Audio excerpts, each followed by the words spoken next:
Hello, welcome back to another episode of DD Geopolitics. I am one of your hosts. The other host this time is in Moscow or That's something. right. That's Back right. home in Moscow. We have a quick episode today and we're going to get started. We are honored to be joined once again by Dan Kovalik, human rights attorney, labor rights advocate, and one of the most fearless voices exposing U.S. foreign policy hypocrisy. Recently released Syria Anatomy of Regime Change, which I have purchased and read and recommended to everybody, and will be stuffing stockings with it. And he's now today joining us as the new attorney for President of Colombia, Gustavo Petro, in the United States. So welcome and congratulations on your new gig. Welcome, Dan. Welcome. Yeah, thank you. It's good to be here. Really, I enjoy talking to both of you. And I dress for the occasion. I'm in my You need your I hat. love it. so there you go. I have a clip just to get our viewers warmed up. We love our Latin American leaders. We play them every week. Here, we'll have a short clip of get our viewers in the mood. No hay raza superior, señores. No hay pueblo elegido de Dios. No lo es ni Estados Unidos ni Israel. Ignorantes fundamentalistas de extrema derecha piensan así. El pueblo elegido de Dios es la humanidad toda. How did this come about? How were like? I'm just so excited to hear about how you and Gustavo were a match made in heaven. Last I saw Gustavo was on the streets of New York City with, I think it was Roger Waters. Yeah. I think that's kind of what got him into hot water with Trump, amongst many other things. But anyways, I've known Gustavo Petro for about 20 years. I knew him when he was a senator, when he was a mayor of Bogota. He and I were involved in the same struggle at the same time. When he was a senator, he really made his kind of career as a politician exposing what was then known as the para-political scandal, the scandal of the government, many government officials and the military being embedded with the paramilitary death squads. And he was the main figure in the Senate that was exposing this publicly at great risk to himself, as you can imagine. And at that time, I also was involved in the U.S. advocating for Colombian workers. At that time, Colombia was the most dangerous country in the world to be a trade unionist. Year after year, you had more than 200 trade union assassinations in Colombia. This was staggering numbers we're talking about. I think when all said, about 4,000 trade union members and leaders were killed. I mean, this is a staggering thing. I was working at the steelworkers, and so I was publicly denouncing that, and also the paramilitaries and the connection between the military and paramilitaries, because the U.S. at that time was giving record funding to Colombia as part of Plan Colombia, though in Colombia they call it Plan DC or Plan Washington,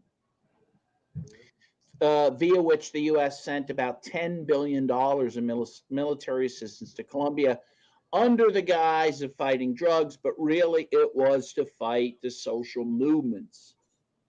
And if you allow me a little history. Please, because my next question was going to be, can you tell the viewers a little bit about the history as well as Plan Colombia? So please, you're already ahead of me. Well, we have to go back to 1962 and John F. Kennedy's so-called national security doctrine, which had, as usual, nothing to do with national security and everything to do with fighting social movements in Latin America, including by murdering trade union leaders, Catholic priests who advocated for liberation theology, indigenous leaders, etc. In fact, and I used to write a lot about this, not so much now, but I spent many years writing a lot about this. And as Noam Chomsky says, there was a direct cause and effect between Vatican II and the national security doctrine, that the U.S. was very threatened by the burgeoning philosophy of liberation theology because it was inspiring revolutions in Latin America. And so they created this national security doctrine. There was a General Yarborough who was kind of the intellectual author of it. And the epicenter of the national security or doctrine was Colombia. This was where they first began implementing it. And as General William Yarborough said, a key component to it were paramilitary groups that could carry out atrocities with some deniability on the part of the government itself. So a lot of people talk about the Salvador Doctrine. And when they talk about the Salvador Doctrine, they're talking about the death squad doctrine, which was used in El Salvador, used even before that in Vietnam, used again in Iraq. But it really was begun in Colombia in 1962. And the paramilitaries have been a problem to a lesser or greater degree since that time, even to this day. And essentially, they're military people who during the day and at night they go out as paramilitaries and again commit these atrocities to destroy social movements. And Plan Colombia was really an extension of this at a time when the US had its designs on trying to control the situation in Colombia in Latin America. So this was Bill Clinton's plan, the Plan Colombia. And again, as everyone recognized, even the White House, year after year, there was no diminution at all in the drug trade from Colombia during this time. The $10 billion didn't buy us anything in terms of that. But it did buy, a real, but not total, of the social movement, because it's the social movements that would eventually bring Gustavo Petro and his vice president, who's an Afro-Colombian, Francia Marquez, to power. So I was very involved in advocating against Plan Colombia from its very inception back in 1989. And that's how I got to know Gustavo Petro. That's the long explanation. Amazing. Amazing. Yeah, that's a fantastic story. So I do have this other clip of Gustavo Petro, and I want you to comment on that. Él es el responsable de haber desatado una política que llevaba a millones de venezolanos fuera y ahora entonces saca a los venezolanos a la fuerza a rajo y a patadas. Y eso no se hace. Pero el primer responsable se llama el señor Trump, y hay que decirlo. No, Boomerang en la política. El señor Trump lleva 9 meses en el poder de este gobierno. El señor Trump gobernó antes, amigo. Sí, Póngale el primer gobierno y vea lo que pasó allí. Casi que hay guerra entre Colombia y Venezuela. Le da rabia al señor Trump que yo no apoye a los norteamericanos con el ejército colombiano para invadir Venezuela. No, señor. ¿A qué estúpido colombiano se le puede ocurrir ayudar a invadir donde están sus primos, sus sobrinos, su gente colombiana, que hay 4 millones, a que los maten como en Gaza? I love him. That is one of my favorite clips of him. He's an amazing guy. So fantastic. Go ahead. Well, I wanted to ask you as well, in terms of Trump's first term, if we could also add this in, wasn't there an executive order or some sort of something at the end of his first term stating that Venezuelans could not be deported from the United States?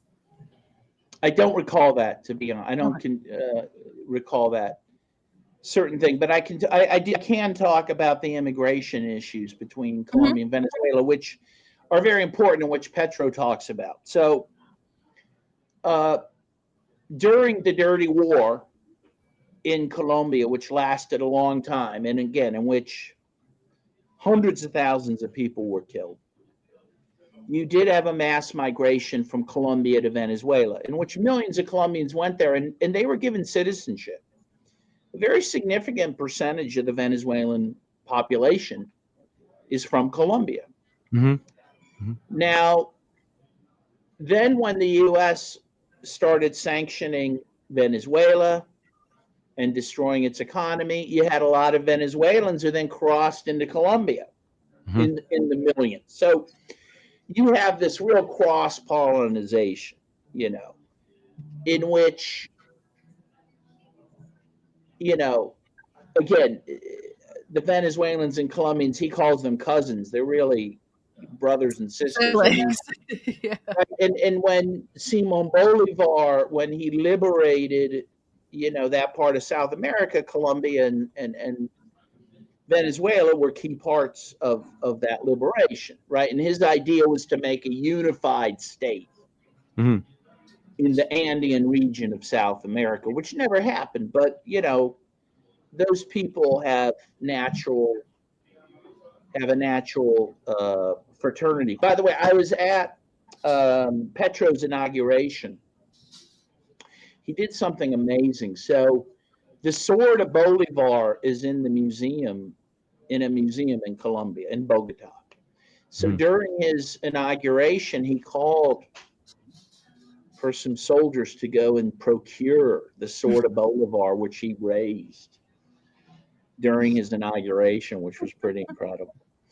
So he's a really neat guy. But so,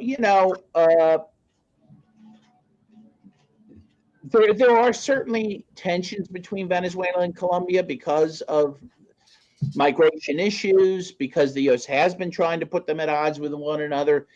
But really, there are countries that naturally would be at peace with one another. So as Petro says, he's not going to help with an invasion of Venezuela. And that is a big issue for Trump. That's one of the reasons Trump wants to destroy him. And by the way, the last invasion, that the major U.S. invasion the U.S. had in this hemisphere, was in Panama in 1989, ostensibly to take out Manuel Noriega. In that case, they said because he was a drug trafficker, which actually was true in that case, not in Petro's case, but in Noriega's case. But that's because he was helping the CIA run drugs, right? Exactly. So the problem there, even though he was doing it, but that wasn't the issue. The issue was that he didn't want to help anymore with be a staging ground for the Contras. That was his big sin. And so George H.W. Bush sent in an invasion force, which killed hundreds to thousands of working class people in Panama City. This is a war people don't remember. I mean, even when George H.W. Bush died several years ago, I noted in his bios that were, given out on NPR and others, they rarely mentioned this little episode. But the point is, that invasion was spurred on by a leader who would not would not go along with U.S. intervention efforts in a neighboring country, in this case, Nicaragua. And that's one big reason the U.S. is opposed to Petro now. But of course, the other big issue being the one that you raised at the very beginning of this episode, and that is his support for the Palestinian people and his opposition to the war in Gaza. So now they put him on this OFAC list, he and his wife and his son. And, I think this is probably the first shot across the bow against Petro and against Colombia. So the sanctions are against his wife and son as well, and they're also being sanctioned for illicit drugs? Yeah, which is just, it's silliness, except that it has real consequences. All their accounts have been frozen in Colombia. In fact, they don't know how they're going to pay for their daughter's education because they can't access funds they have, And even travel is very difficult because if you're on an airline, not even a U.S. airline, but a foreign airline that does business with the U.S., that company can be sanctioned if they allow you to fly on their airline. Okay, so this thing has a cascading effect. This is why people say point out that these sanctions, while they claim to be targeted at individuals, they're not targeted, because basically everything that Petro touches is at risk of being sanctioned, and he's president of the Colombia, so his reach is pretty long and extensive, right? So, I was talking to another lawyer who's an expert on OFAC today, and he said, this could lead to the sanctioning of Colombia's oil industry, of other industries. The next move may be higher tariffs against Colombia. Colombia actually has preferred trade status with the U.S. under the Colombia Free Trade Agreement. I think right now their tariff is at 10%, which I think is about as low as you're going to get with Donald Trump. Mm-hmm. And so there's fear that's going to be raised. So, I mean, this is not just an attack against Petro. It really is against the entire country. And at a very key moment, because there are elections coming up in May. Mm-hmm. Now, Petro cannot run again under the Constitution. You cannot serve 2 consecutive terms. But they just voted on Sunday, the Colombian Pole Party, which is really a coalition of parties, voted for the person to run as president for them to succeed Petro, and it's Ivan Cepeda, who is in the Communist Party of Colombia, whose father was a communist leader who was murdered by the death squad. The U.S. does not want him to be the next president of Colombia, for certain. So there's a lot at stake here, and all these things are being timed to certainly interfere in the elections and to punish Colombia for not playing ball with the U.S. The other thing, again, in terms of timing, Petro just announced within the last week or so that Colombia would end its partnership with NATO, which was strange enough anyway, right? NATO, the North Atlantic Treaty Organization. Last I looked on a map, Colombia is not in the North Atlantic. So this was strange to begin with, but that shows how close of a military partner Colombia has been with the United States.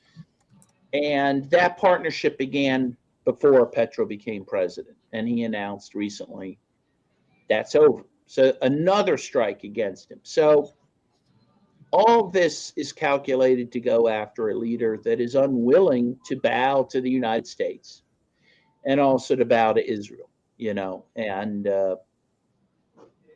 so Petro has put himself in great peril through his independence, but God bless him for doing that. I mean, obviously he's doing the right thing, and I'm very proud to represent him for that reason. I mean, he's, he'll go down as one of the great leaders of history, I think, but you pay a price for that a lot. So. Let me ask you, Dan, just real quick. Is this OFAC designation going to follow him outside of his presidency? Like, is this something permanent unless he's able to overcome it in a legal or diplomatic way? Yes, he's on it as an individual. Okay. And so, yes, unless we can successfully challenge it, he will remain on it. And by the way, it can take 14 years to challenge these things. So, even if we're successful, it could stay with him for a long time. So it's a very serious thing, very serious thing. Absolutely. Well, despite the sanctions, Petro's still traveling. He recently said that the Arabs love me because I am so transparent about my support for Palestine. And yesterday he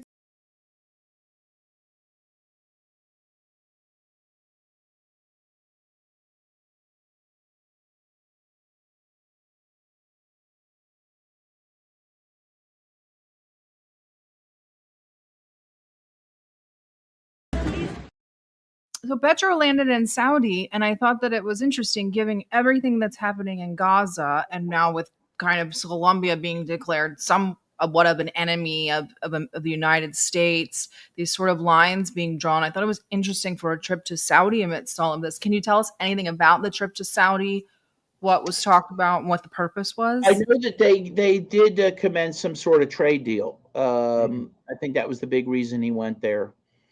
I didn't follow it very closely, I'll be honest, because I'm really focused on this OFAC thing right now. I mean, I'm on the phone. I've been on the phone, all day, for the last days about this. So I haven't really focused on it. I just know that they completed a big deal where Saudi Arabia is going to purchase something from Colombia. Again, I don't even remember what. So I didn't focus on it. That you got me there. Well, I'm going to pass it off to Chris, because Chris was literally just in Venezuela. So I'm sure the two of you have lots to talk about. Great.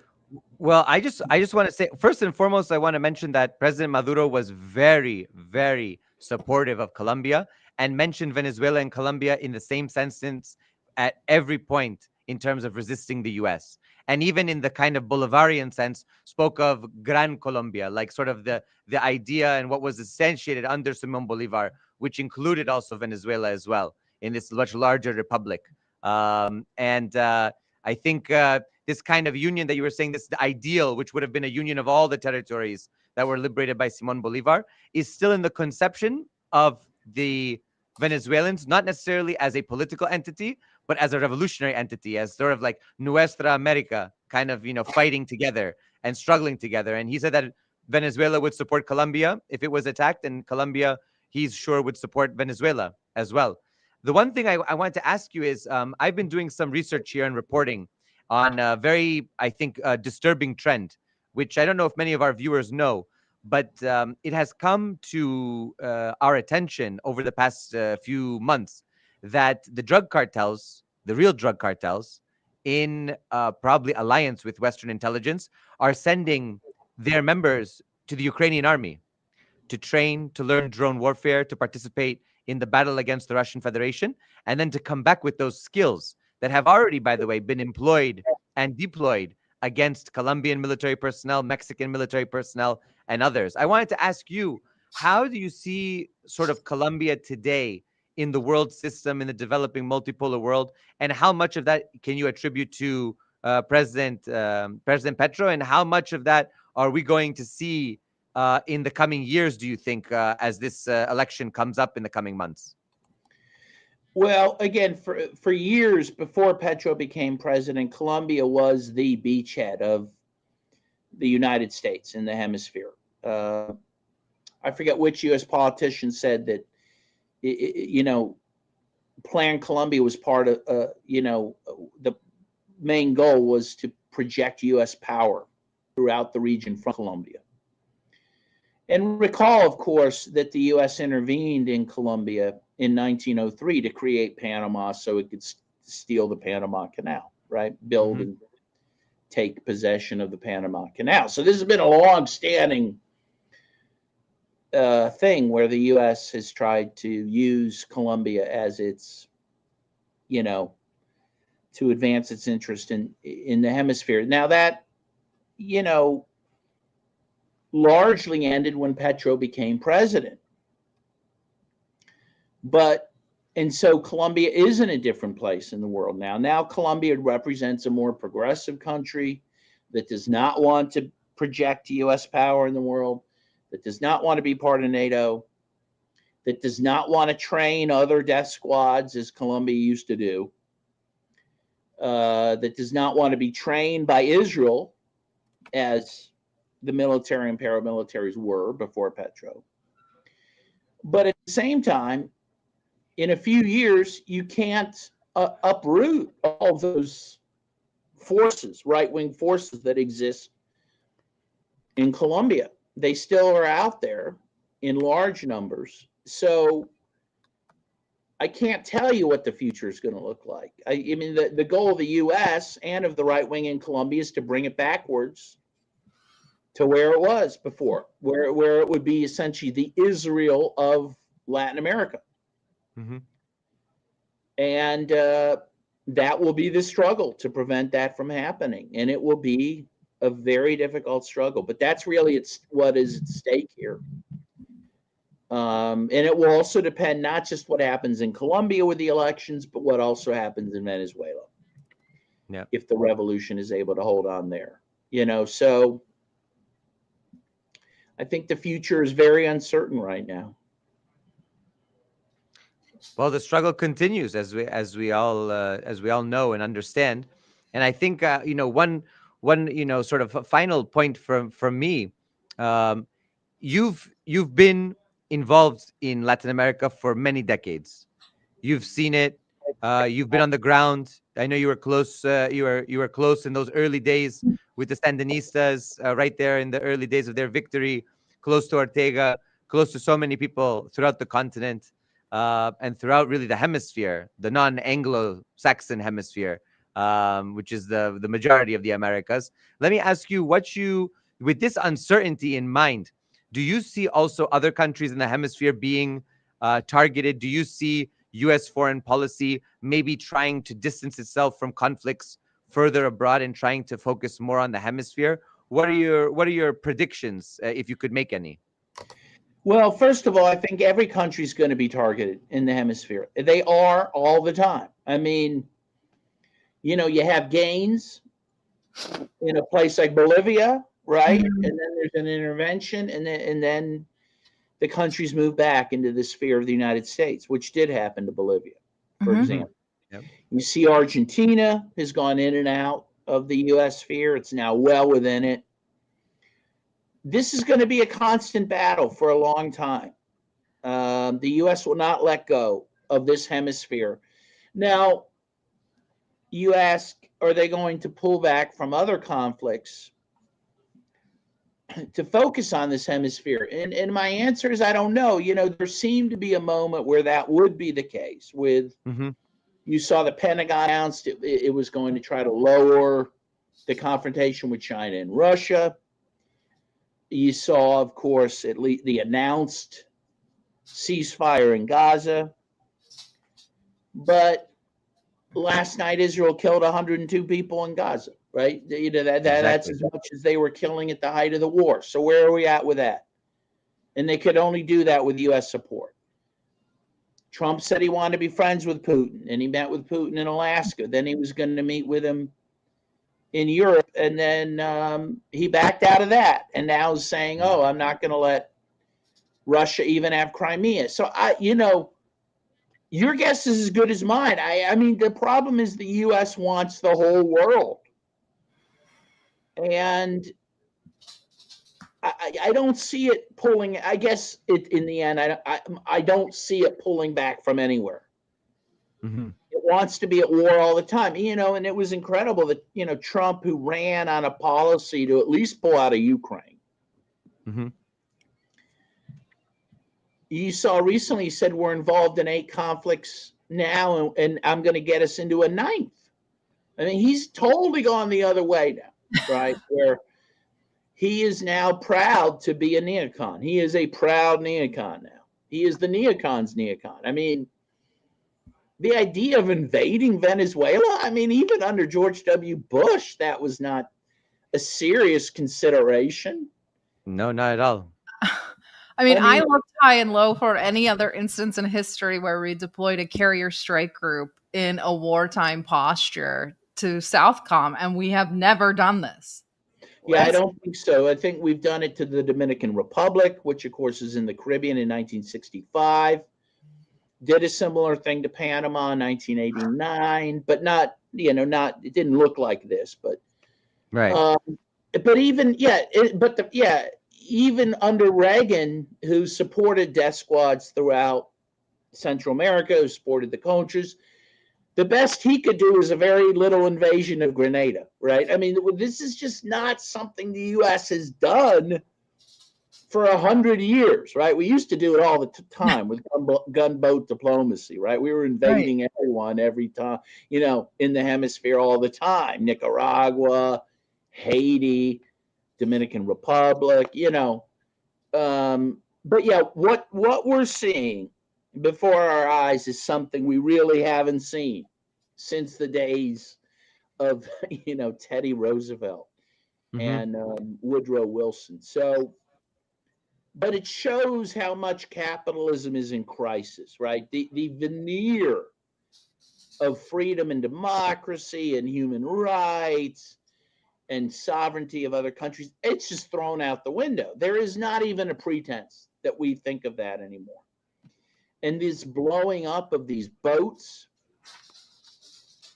in the Caribbean, which I think has now killed over 50 people without due process, to say the least. I mean, these are just murders, just pure and simple murders. And you can say these people are anything you want, but in a world of law and due process, you got to prove it in a court of law that they are before you punish them. And by the way, even in the U.S. and states that have capital punishment, drug trafficking would not get you the death penalty. So none of this has any, legitimacy in law or morality. But Trump is making it clear in a lot of his statements, he does not care. Yeah, I was going to say, don't you think that's part of the point, to kind of usurp and subvert law and kind of law morality? I mean, even we mentioned the ceasefire, even just like legal terms such as ceasefire, they're changing the meaning of those terms. I mean, Israel bombed for 14 hours last night and then said, all right, ceasefire is back in place. There's no problem with the ceasefire. That's not how ceasefires work. So we're changing laws. We're changing what words mean. Like, we're just in an incredibly upside down time. We live in the dystopic world that Orwell had talked about, right? Where words don't mean what they mean. As you say, ceasefire means you cease, I fire. I didn't make that up. I saw someone else say that. That's beautiful. And no, we live, as you say, in an upside down world where language means nothing. The law is completely impotent to stop the worst crimes. And I think, again, I think you have to go back to Gaza. I think where, with that the U.S. and Israel are willing to do the horrible, terrible things in Gaza on video, right? Before the whole world. I think when that Rubicon was crossed, anything goes now. And that was the point, as you say. The point was to show we can do anything to anyone at any time, and no one's going to stop us from doing it. And Petro's been one of the few leaders who has raised the specter of an international force to go in and protect the people of Gaza. Which is something that should be done. I support him on that. And that's, again, what makes him enemy number one to the United States. We've got Petro calling for international brigades to go to Gaza. We've got Maduro calling for international brigades to go to Venezuela. It's just an international solidarity movement happening. The Abraham Lincoln brigades are back, baby. Yeah, they're back, baby. We're ready. We're ready. Yeah. Spain 2.0. So grab your guns, ladies and gentlemen. So let me ask you then, as we conclude here, any final thoughts, any final parting words you want to tell our viewers? And I'm sure we'll talk to you again soon, but anything that you have on your mind? Yeah, I mean, there's this curse. I've seen it attributed to the Chinese, some people to Ireland. May you live in interesting times, right? And we live in interesting times. And it's a curse because interesting can often be terrible times. We're seeing terrible things in our streets with ICE and in Gaza and in Colombia and Venezuela, that we haven't seen in our lifetime. But it's also a blessing in the sense that you can be part of that struggle. We are fighting evil. And I don't use that term loosely, and I am using it in a biblical way.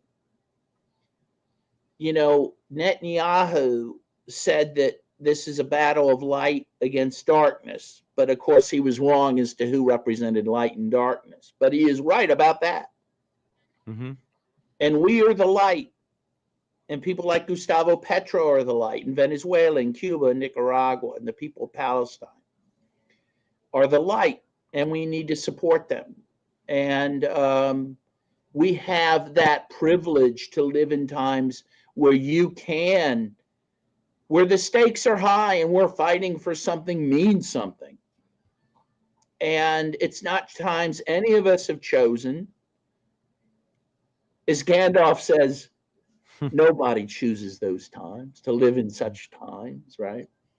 But they are upon us. So fight, resist, and you'll win, lose, or draw. You'll have a much more interesting and fulfilling life by doing so.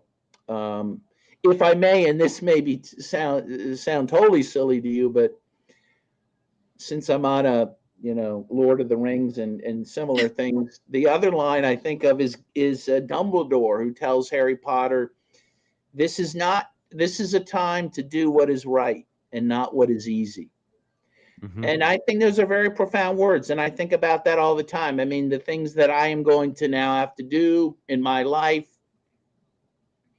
representing Petro, and possibly getting the federal government down upon me. Not naive about that. Not doing it would be the easy thing. I could sit around here with my cat and have a very nice life and watch the Steelers on Sunday, But it is the time to do what is right. And that means that you have to choose the more difficult road. I don't know. Maybe I was too philosophical there, but there you go. That's my final words to everyone. I love it. I love it. As always, a wellspring of wisdom. And we're so thankful for all the hard work in your many years of activism and struggle. And I know that you will give many more to it. I appreciate it. I appreciate both of you. I always enjoy our conversation, and I always enjoy this opportunity. Thank you. And thank you to our viewers. We'll let you go, and we'll close it out for you. I know you have a hard stop at 45, so. Thank you. I will go. We'll talk soon. Take care. Take care. Cheers. Bye-bye. Take care. Bye-bye. And I know Chris wants to get back to drinking at the pub with Borut, so take care. No, I'm going to give you an update. I got to give everybody updates. Hold on. Also, because the battery on this is slowly fading, but I figured now that we're towards the end, I'll put up the light so you can at least see me better. So today we had the Dialogue of Fakes 3.0 conference, and it was fantastic. It was a conference hosted by Dialogue and GFCN, and it was a great opportunity to speak about fake news, disinformation, misinformation, AI, the role of states and non-state actors in shaping the news and the information sphere. Also talking about historical revisionism. And I had the wonderful opportunity to have lunch with Maria Zakharova, who's the spokesperson of the Ministry of Foreign Affairs of the Russian Federation. And then she took the stage afterwards, and we were able to hear from her, many, many wise and I would say very spot on analyses of what's going on in the world today, both not only historically, but also in the contemporary situation. And I was able to give a speech where I spoke at length about the need for all of us to be, and I spoke on the same topic with George Galloway on stage at Nizhny Novgorod in the World Youth Festival. I said we need to be quote unquote digital partisans. This is the information space is a war zone, and it's the largest war zone that has ever existed in human history. It will continue to be that because it's a war for the hearts and minds of people all around the world. And the real weapon of mass destruction today is information, because information can kill more and can bring down more than any weapon of mass destruction. So I just want people to understand that we're in a profound and transformative period of time, and that what we do here and what we do in terms of bringing the truth and bringing a correct analysis of many of the contemporary problems and situations around the world is critical. It's critical. It's necessary. And we must continue to support this effort. And the important thing is to create a network of people who are doing this and to really change things from below. Because the top-down approach, which we've seen in the mainstream media, we've seen it in the US. I mean, we know where this is headed, and we know where this has led us for so many decades. And of course, those systems and structures are beholden to certain interests and elite character of the ruling class that ultimately is very much about the I would say the perpetuation of their power, and serves their interests, both military, economic, social, cultural, you name it.